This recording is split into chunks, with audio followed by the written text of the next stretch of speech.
think we're all pretty comfortable with the idea of counting triplets. Usually when we see triplets, they're called eighth note triplets, and you fit 3 notes into one beat. 1, 2, 3, 1, 2, 3, 1, 2, 3, 1, 2, 3, 1, 2, 3, 1, 2, 3. We're all pretty comfortable with that. Sometimes in music we see quarter note triplets, like we have in bar 18 and again in bar 22. When that happens, we're supposed to be fitting, instead of 3 notes into the space of 1 beat, 3 notes into the space of 2 beats. And the trick is to fit them in there symmetrically, not just randomly sort of squeeze in 2 big beats and then one little, like 2 big notes and 1 little note. You have to fit them in there symmetrically. For me, it's easiest to think of it like this.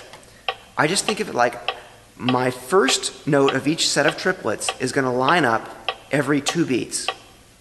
1, 2, 3, 1, 2, 3, 1, 2, 3, 1, 2, 3, 1, 2, 3.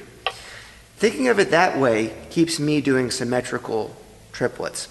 If that's still kind of confusing for you, let's go back to the thing that we're most comfortable with, doing 3 notes in 1 beat. So we're going to slow the metronome down from 100 to 50.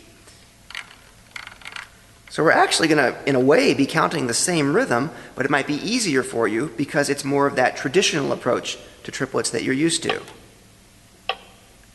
1, 2, 3, 1, 2, 3, 1, 2, 3, 1, 2, 3, 1, 2, 3, 1, 2, 3. Now when you get comfortable doing that, then you just speed your metronome, just double it again from 50 to 100, and you're going to be singing or saying exactly the same thing, but it's going to be 3 notes across 2 beats.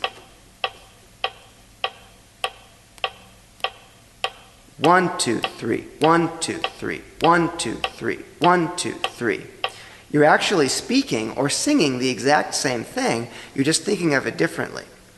So that's a little tip to get you feeling quarter note triplets. Now Mr. Mahr, Timothy Mahr, has made things a little more difficult for us because he has forced us to subdivide the last triplet in each of those bars into eighth notes. So it's not as complicated as it seems. You got to be feeling the 1, 2, 3, 1, 2, 3. For a minute, just forget about the underlying 4/4 time structure that's beneath it. Just think 1, 2, 3, 1, 2, 3, 1, 2, 3, and just subdivide those into eighth notes. 1, 2, 3, 1, 2, 3, 1 and 2 and 3 and 1 and 2 and 3 and 1 and 2 and 3 and 1 and 2 and 3 and. And that last note of bar 18 and the last note of bar 22, it's going to be on the and. So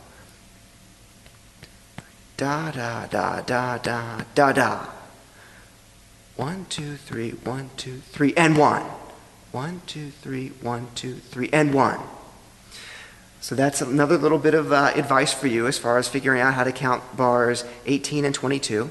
One extra thing I want to tell you is a bit of a trick. All right? It's a trick that everyone has used. When we encounter a really difficult rhythm and we're trying to learn it, if part of what makes the rhythm difficult is the fact that there's a tie somewhere in the rhythm, take the tie out. We have a tie from the last note of bar 17 to the first note of bar 18. Same thing, there's a tie from the last note of bar 21 into the first note of bar 22. When you're practicing it in the beginning, just take that tie out. So you would do bar 17 into 18 like this.